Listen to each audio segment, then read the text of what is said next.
My mother-in-law told the funeral guests I was exaggerating my grief over losing our baby. Our therapist was standing right behind her. Diana's voice cut through the quiet murmur of mourners in the church basement. Oh, Melissa is really playing this up, isn't she?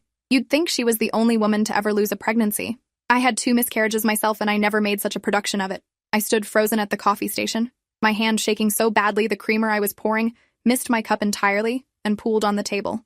Around Diana, 5 women from my husband's extended family nodded in agreement. My sister-in-law Janet added, "She's always been dramatic. Remember when she claimed she needed bed rest at 20 weeks? The doctor said it wasn't medically necessary, but she milked it for attention anyway." The words felt like physical blows.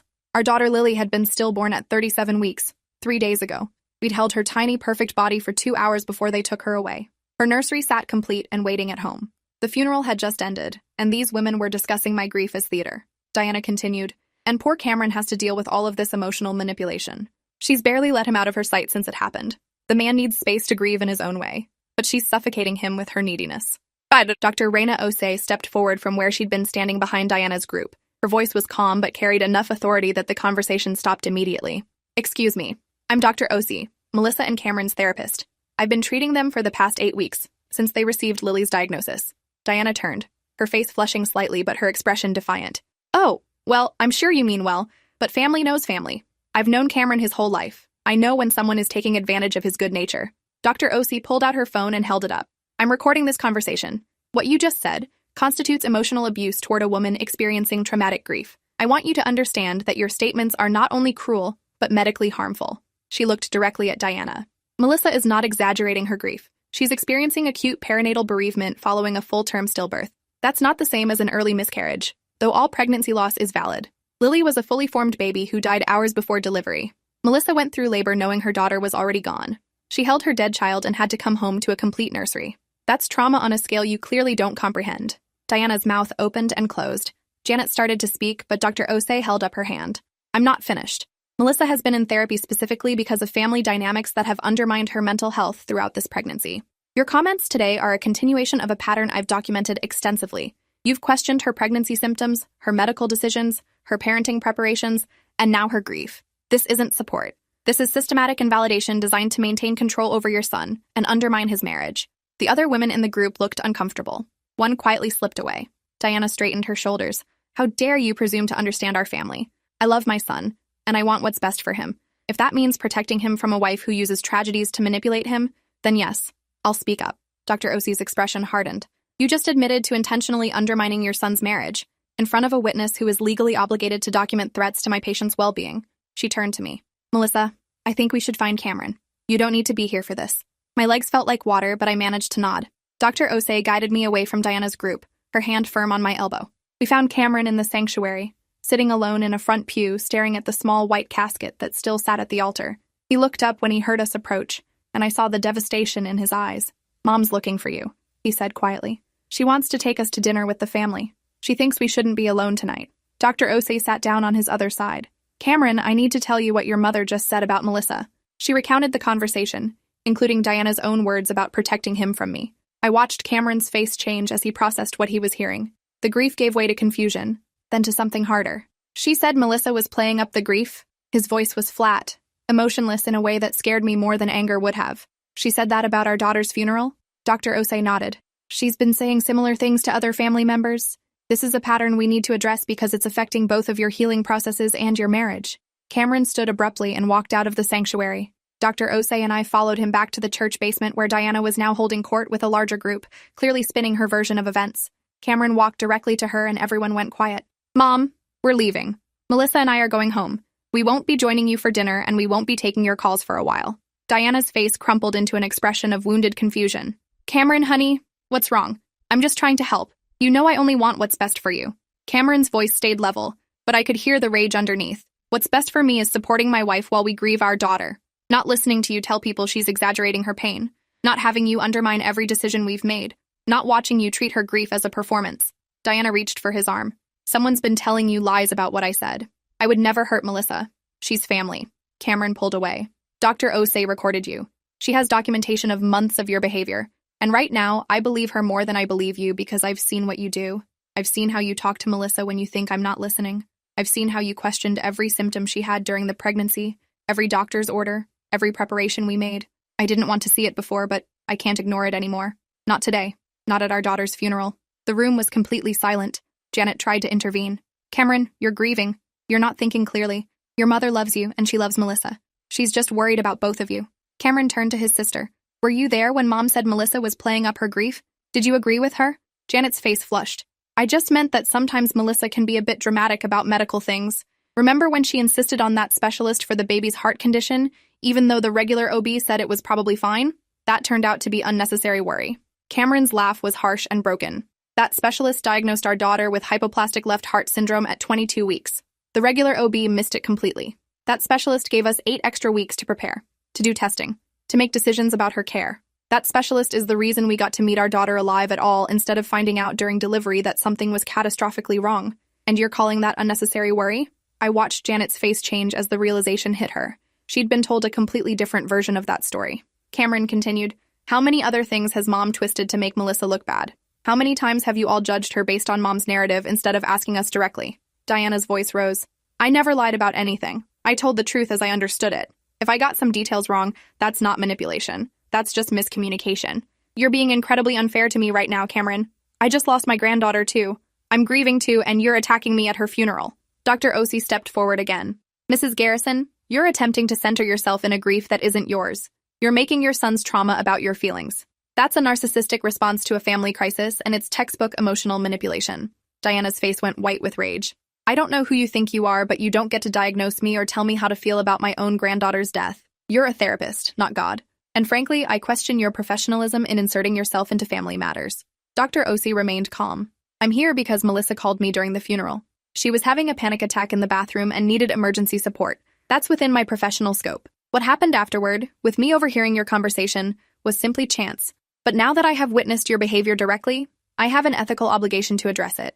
She pulled out a business card and handed it to Cameron. This is a colleague who specializes in family systems and narcissistic abuse. I think you and Melissa would benefit from couples counseling with someone who understands these dynamics. I'll continue seeing Melissa individually, but you both need support navigating this. Cameron took the card. Then he looked at his mother. We're leaving now. Don't contact us. When we're ready to talk, we'll reach out. Diana's mask finally cracked completely. If you walk out of here with her instead of your own mother, don't expect me to forgive this. You're choosing a woman who's been in your life 5 years over the mother who raised you. That's betrayal, Cameron. Cameron's voice was tired. No, Mom. I'm choosing my wife over someone who's been undermining her since the day we got engaged. I'm choosing the mother of my daughter over someone who's using our baby's funeral to score points. I'm choosing my marriage over your need for control. He took my hand and we walked out together, Dr. Osei following behind us. Behind us, I heard Diana's voice rising in anger, Janet trying to calm her down, and the uncomfortable silence of people realizing they'd witnessed something that couldn't be unsaid. In the parking lot, Cameron leaned against our car and started crying, not the silent tears from the past 3 days, but deep, racking sobs that shook his whole body. I wrapped my arms around him and held on while Dr. Osei stood nearby, giving us space but staying close enough to help if needed. After several minutes, Cameron straightened up and wiped his face. I'm so sorry. For all of it. For not seeing what she was doing. For not protecting you from her. For making you deal with her cruelty while you were grieving our daughter. I shook my head. You didn't know. She hid it well. She waited until you weren't around to say the worst things. I didn't tell you because I didn't want to put you in the middle. Dr. Osei cleared her throat gently. That's a trauma response, Melissa. Protecting others from your abuser's behavior is something victims do instinctively, but it lets the abuse continue. She looked at both of us. You both need to understand that what just happened was years in the making. This wasn't just about today. This was about Diana's need to be the most important woman's life, perception that Melissa threatened that position. Cameron pulled out his phone and made a call. Dad, it's me. I need you to come get Mom from the church. We had a situation and Melissa and I are leaving. I'll explain later, but right now I need you to make sure Mom gets home safely. He listened for a moment. No, I'm not overreacting. Ask anyone who was there. Ask them what Mom said about Melissa's grief. Another pause. I don't care if she's upset. She called Melissa dramatic at our daughter's funeral. She said Melissa was playing up her grief for attention. Dr. Osei recorded it. So yes, I'm angry, and no, I won't apologize. He hung up and turned to Dr. Osei. What do we do now? How do we even begin to process this? Dr. Osei leaned against her own car. You go home. You take care of each other.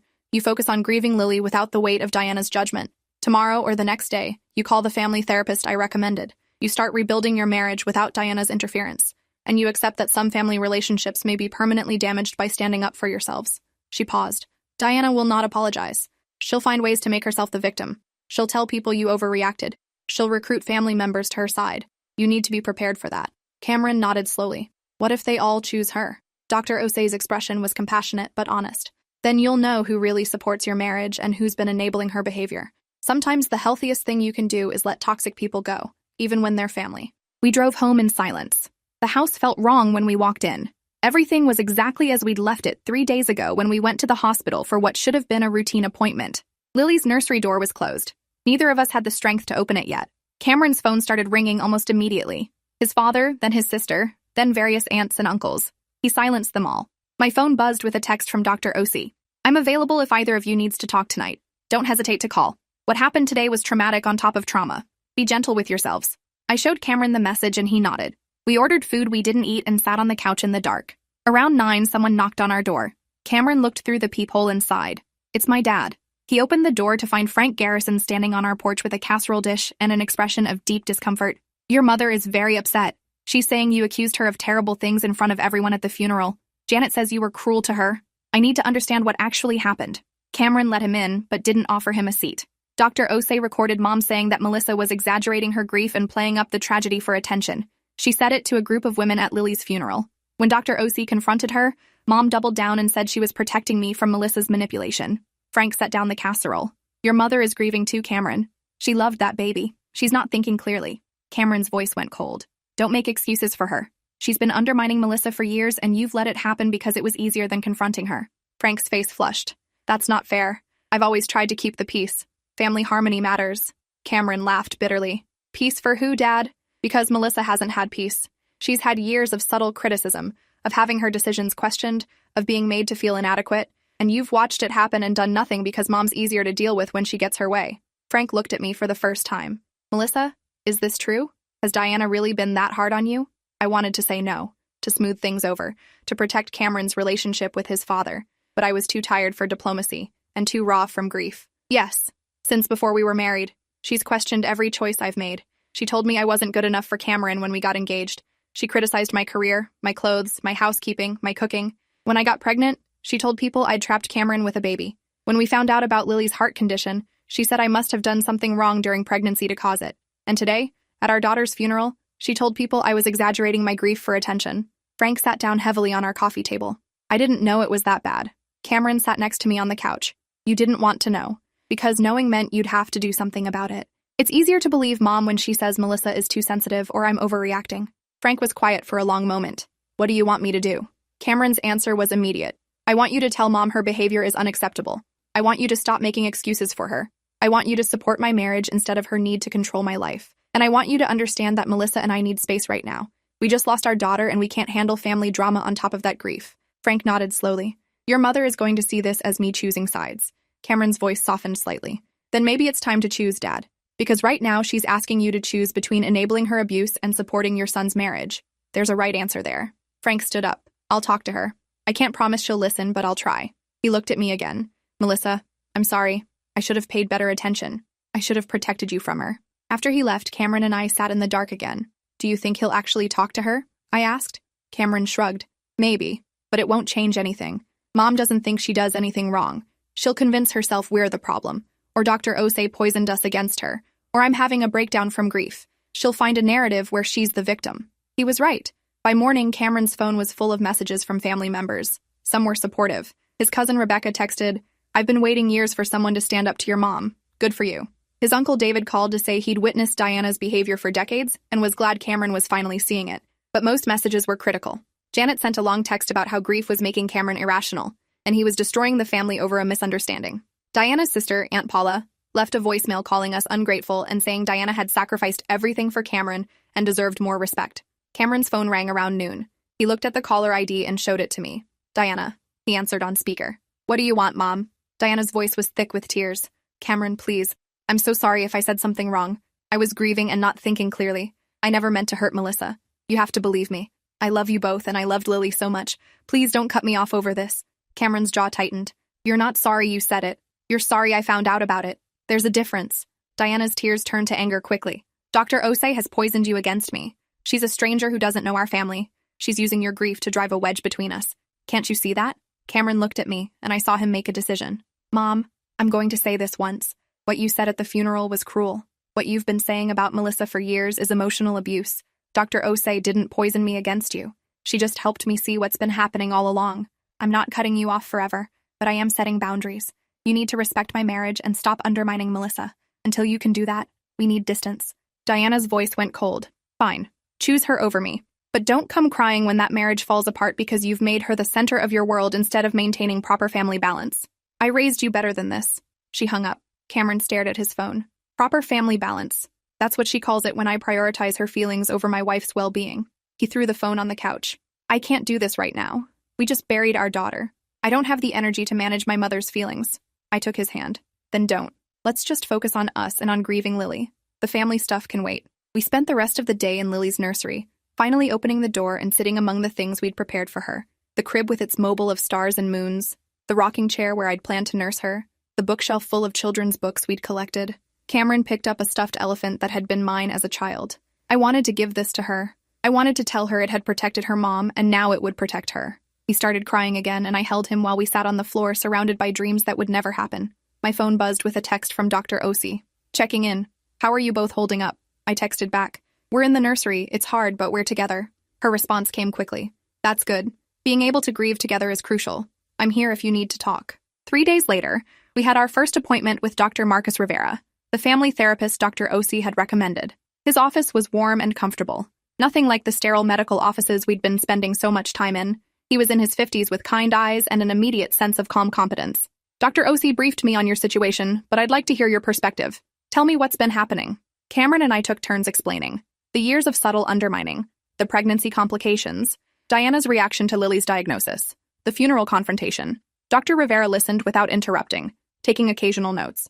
When we finished, he sat back in his chair. What I'm hearing is a classic case of narcissistic family dynamics where one parent, in this case Cameron's mother, has established herself as the central figure around whom everyone else must orbit. When you got married, Melissa, you disrupted that dynamic by becoming Cameron's primary attachment. Diana perceived this as a threat and responded by attempting to undermine the marriage through constant criticism and control.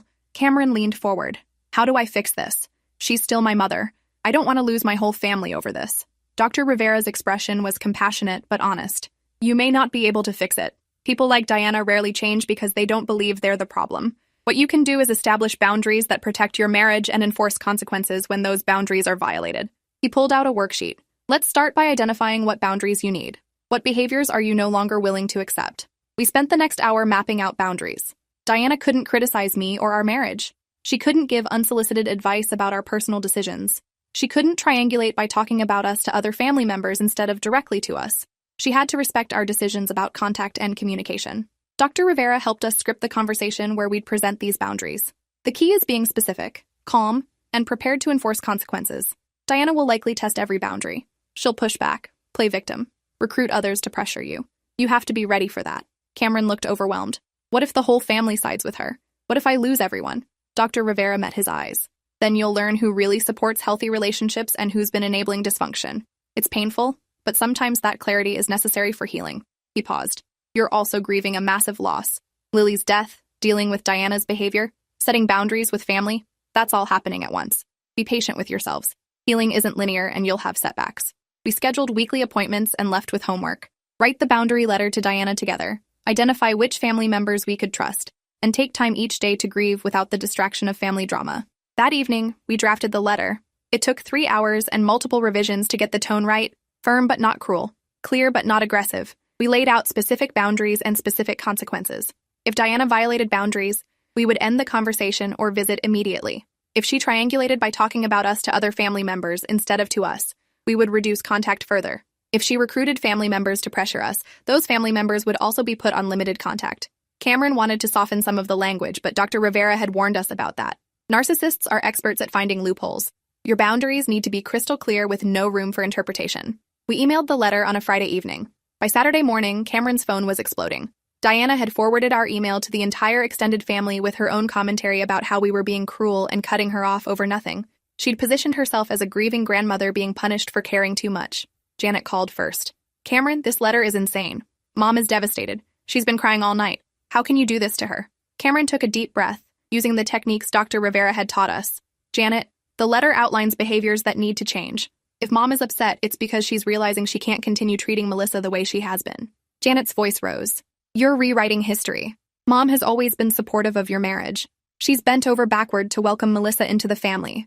This is Melissa's doing. She's manipulating you while you're grieving. Cameron's hand tightened on the phone. I'm going to say this once, Janet. Stop blaming Melissa. I was there for all of it.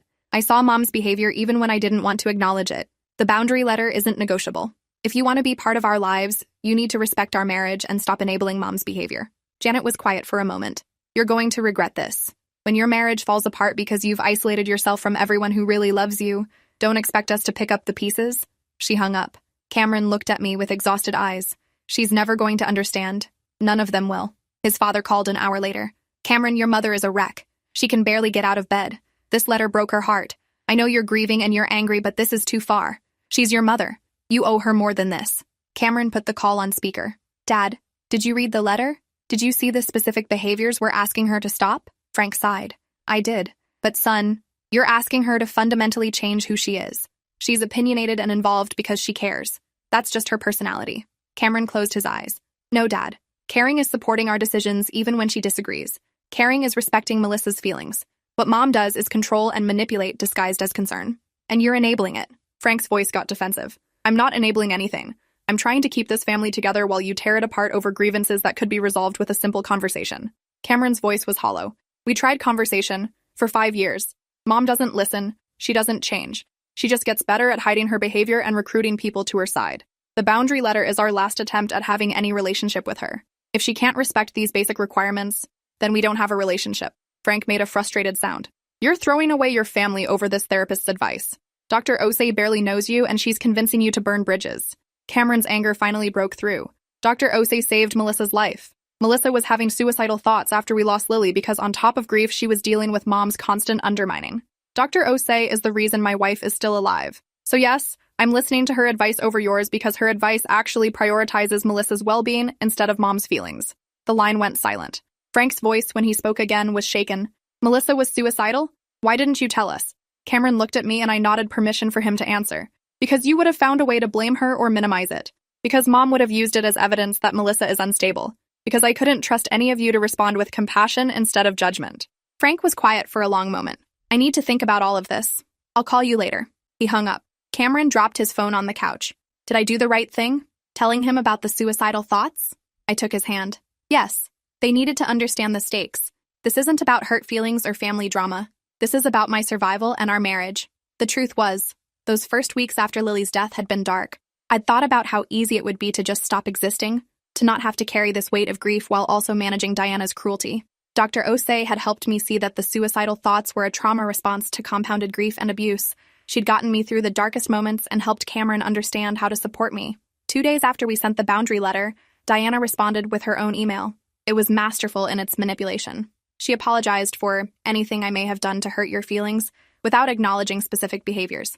She said she'd try to be more careful with my words without committing to actual change. She positioned herself as a confused mother who didn't understand why her love was being rejected. She ended with, I hope someday you'll forgive me for whatever I did wrong and we can be a family again.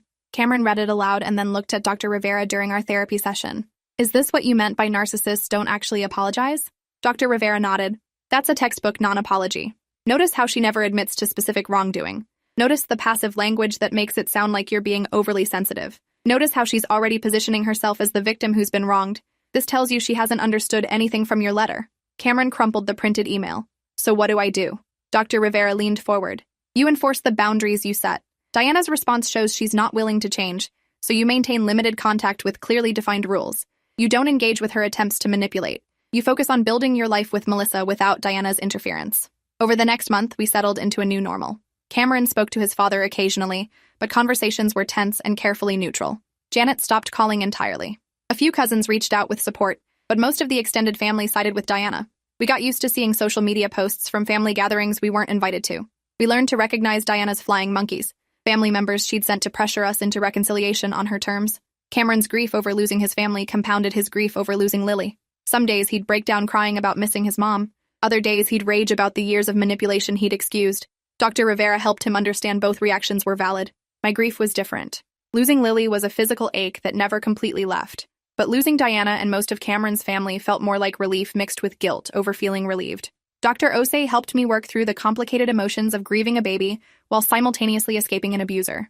3 months after Lily's funeral, something unexpected happened. Frank showed up at our door on a Saturday morning. He looked older, tired, and uncertain. "Can I come in? I need to talk to both of you." We let him in warily. He sat on our couch and pulled out a folder.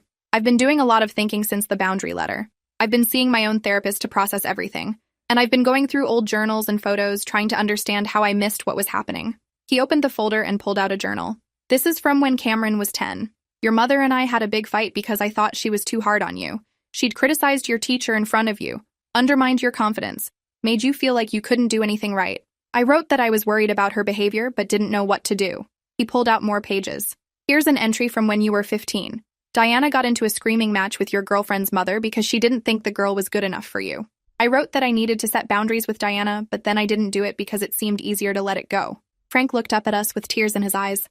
"I have decades of journal entries about seeing Diana's behavior, knowing it was wrong, and choosing to do nothing. I told myself I was keeping the peace, that her intentions were good even if her methods were harsh, that you kids were resilient and could handle it. But I was really just taking the path of least resistance because confronting Diana is exhausting." Cameron's voice was tight. "Why are you telling us this now?" Frank set down the journal.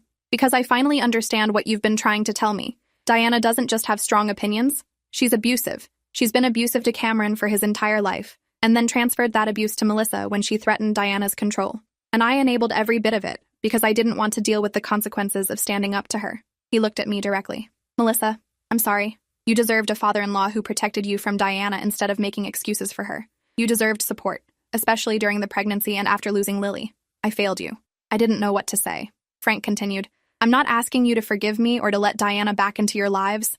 I'm telling you that I finally see the truth and I'm choosing differently. I've started setting my own boundaries with Diana. I've stopped making excuses for her. And I want to support your marriage instead of sacrificing it for family peace."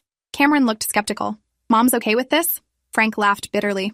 "No, she's furious. She's threatened divorce. She's told the family I've turned against her. But for the first time in 40 years, I don't care more about her feelings than about doing what's right." He pulled out another paper. "This is the contact information for my therapist. He specializes in family dysfunction and enabling behavior. If you're willing, he thought it might help for us to have some joint sessions, so I can understand how to support you without falling back into old patterns." Cameron and I looked at each other. This was unexpected. Frank seemed genuine, but we'd been burned before. Dr. Rivera had warned us about partial changes that didn't last. "We need to think about it," Cameron finally said. "And we'd need to talk to Dr. Rivera first. We can't let our guard down just because you're saying what we want to hear." Frank nodded. "I understand. Take your time. I'm not going anywhere." After he left, we sat in silence for a while. "Do you believe him?" I asked. Cameron shrugged. "I want to, but I've wanted to believe he'd stand up to Mom for my entire life. Every time I thought he might finally do it, he'd back down and tell me to compromise." We brought Frank's visit up in our next therapy session. Dr. Rivera listened carefully, and then said, "This could be genuine or it could be another manipulation tactic. Time will tell. My advice is to stay cautiously open but maintain your boundaries. Watch his actions, not just his words. Does he actually enforce boundaries with Diana? Does he support you consistently or only when it's convenient? Does he fall back into enabling patterns when Diana pushes back?" Over the next few months, Frank proved himself through steady, consistent action. He had dinner with us weekly. He attended therapy sessions and did the work of examining his enabling behavior. When Diana tried to use him as a messenger to pressure us into reconciliation, he refused and told her that wasn't appropriate. When Janet called him to complain about us, he defended our boundaries instead of trying to smooth things over. Slowly, carefully, we let Frank back into our lives. It wasn't the relationship Cameron had wanted with his father, but it was honest in a way it had never been before. Diana, meanwhile, escalated. She sent cards and gifts that we returned unopened. She had relatives call us claiming she was sick and needed us. She showed up at our house twice, forcing us to call the police when she wouldn't leave. She posted on social media about being cut off from my son by a manipulative daughter-in-law, prompting supportive comments from people who didn't know the full story. 8 months after Lily's funeral, Cameron and I discovered I was pregnant again. The joy was immediately complicated by terror. Could I survive another pregnancy? Another potential loss? Cameron held me while I cried in the bathroom, positive pregnancy test in my shaking hand. "We don't have to do this," he said quietly. "Whatever you decide, I support you." I looked at him. "I want this baby, but I'm scared." He nodded. "Me too."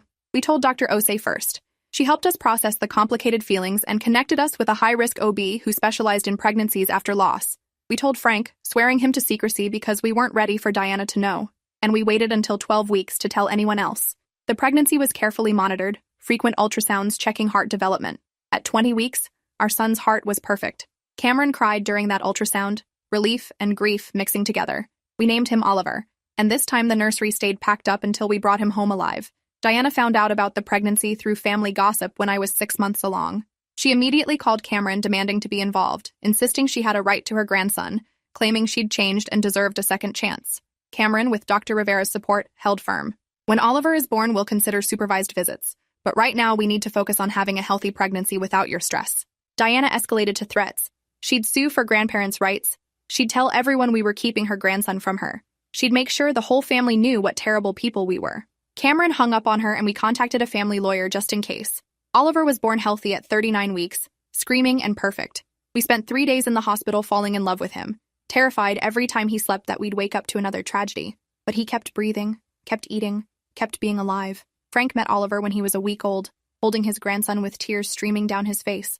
Thank you for letting me be part of this. I don't take it for granted. When Oliver was 3 months old, Diana sent a final message. A long email detailing everything she'd done for Cameron, listing every sacrifice and every moment of love, ending with, I don't know what I did to deserve this treatment, but I'm done begging. If you ever want a relationship with your mother, you know where to find me. Cameron read it and felt nothing but relief. She's giving up. She's finally accepting that I'm not coming back on her terms. Dr. Rivera helped us process the finality. This is what happens when narcissists lose control. They retreat and paint themselves as victims. The question is, are you okay with this outcome? Cameron looked at me, then at Oliver sleeping in my arms. Yes, I'm sad about the mother I wish I'd had, but I'm not sad about losing the mother I actually had. My family is here. Melissa and Oliver. Dad when he's healthy. The friends we've made. That's enough. 1 year after Lily's funeral, we held a small memorial for her in our backyard. Just us, Frank, Dr. Osi, and Dr. Rivera. We planted a Japanese maple tree in her memory and hung a small plaque. Lily Grace Garrison, forever loved, never forgotten. Cameron held Oliver while I placed flowers at the base of the tree. We stood together, the family we'd fought for and protected, whole in a way we'd never been when Diana's toxicity was in our lives. Frank put his hand on Cameron's shoulder. She would have been beautiful. I'm sorry I didn't fight harder to protect her memory from Diana's cruelty. Cameron nodded, tears on his face. But you're fighting now. That matters. As the sun set, Oliver reached for the flowers and laughed, and for the first time since Lily's death, I felt something like peace. We'd lost so much, but we'd also gained clarity about who deserved our love and trust. Sometimes the healthiest family is the one you choose and protect, even when that means walking away from the one you were born into. Thanks for watching till the end. Make sure to subscribe and like to not miss the next story.